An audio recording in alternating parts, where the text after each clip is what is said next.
Welcome back to State of the Union. It's the holidays, and many Americans are struggling right now with a problem that is becoming an American epidemic: loneliness. Joining me now is Democratic Senator Chris Murphy of Connecticut. Thank you so much for being here. This is something I've been wanting to talk to you about for some time.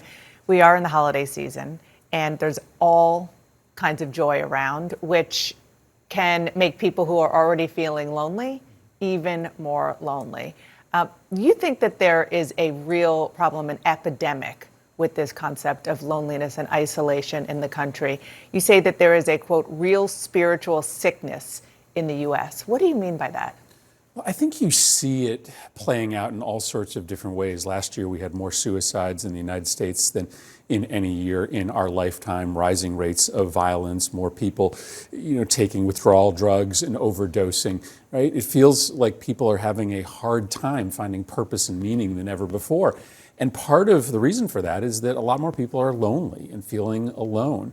20 years ago, only 3% of Americans reported having no friends. Today, 12% of Americans say they have not a single friend. We report spending half as much time as we used to on a daily basis with family and friends. We're withdrawing into ourselves, and with that comes a real sickness, emotionally, spiritually, physically, and it's something that I think political leaders need to start talking about because it impacts everybody in this country, on the right and the left. It's actually a wonderfully unifying conversation because everyone in this country is feeling alone. What got you so interested in this topic? I think part of it is having kids. So I've got a teenager and a preteen, and I watch, this generation really struggle with loneliness and depression and suicidal thoughts. These smartphones, social media is just toxic for a lot of these kids. And so I think it's probably my new role as a father of teenagers that has made me care a lot about the way in which this younger generation is withdrawing into themselves. And then I've seen this, amongst my peers and my friends as well. Because you mentioned social media, I want to ask you about that because it was created to help bring people together around the world. And you're right. I mean, there's no question that you see not just teenagers, but adults interacting with other humans on their phone as opposed to doing it in person like you and I are right now. How much of what is happening with technology is contributing? And that's not something you can legislate. Well, I don't. Or is it? Yeah, I think it is. So I think what we have learned, especially through the pandemic, is that there is something fundamentally different about in-person real connection versus virtual connection. When you can see and touch and feel and smell someone, right?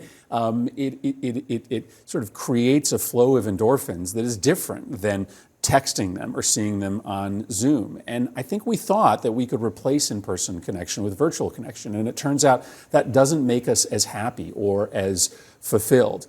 I do think that you can legislate this because these social media platforms are smarter than humans. They are able to capture and addict kids in a way that makes it very hard for the kids to ever spin out of. And so if you make those platforms less addictive, especially for children, then those kids have a chance to set their lives in a way where they aren't addicted to social media. They have a better chance to be less addicted when they're adults. So that's a conversation I think we can have.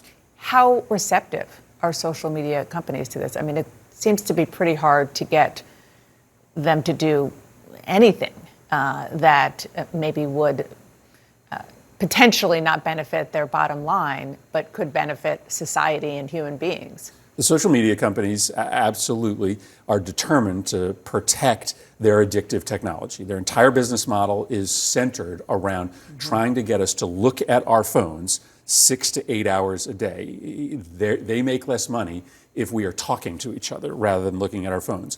But the good news is this conversation about social media regulation is one that actually brings Republicans and Democrats, the right and the left together. You talk to parents out there, it really has nothing to do with their ideology as to whether or not they want more help in trying to keep their kids off of TikTok, off of Instagram, especially when they see those sites really taking their children into a dark rabbit hole.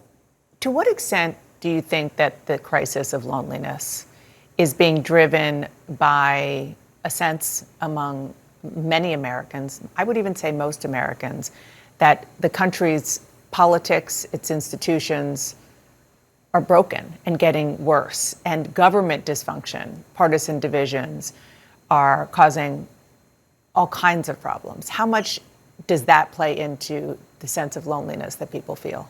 I think it's a big part of this. I mean, I think when you don't have leaders that are sticking up for you and plugging into the things that matter most to you, that makes you feel alone, right? You want a champion. You want somebody that understands what you're going through and is fighting for you.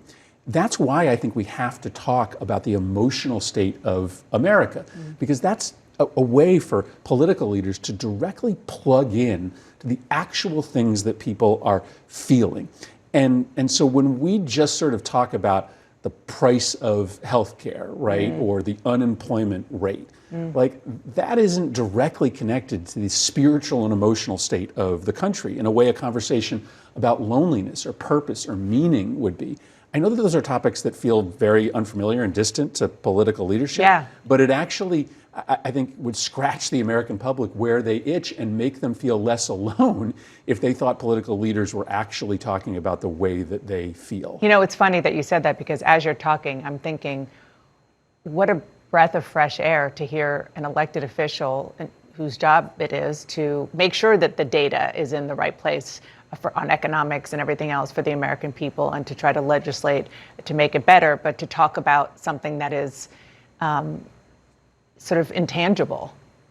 But our best political leaders have had this conversation with America. Maybe I pay most attention to leaders on the left, but if you think about Martin Luther King Jr. or RFK, they talked in these spiritual terms, right? They talked about the soul of America and the sickness of that soul. And so I think Americans do respond when we talk about their emotional state. You got to connect it to policy. You can't just have a conversation simply about how people are feeling. You've got to say, how are you feeling? And then what can government do to make it better? If you talk about loneliness, part of the policy is social media regulation, but it's also free time and leisure time, right? Giving people the space where they can go join a church or a social club. It's about connection. Yeah, you want a 4-day work week. I want a 4-day work week. I want more functional third places, right? I want more community pools, and I want more vibrant churches. I want places where people can meet. You have to start the conversation around purpose and meaning and connection, but then I think you need to move pretty quickly to policy, but make sure that that's one conversation. Senator Chris Murphy, thank you so much. Appreciate it. Thank you.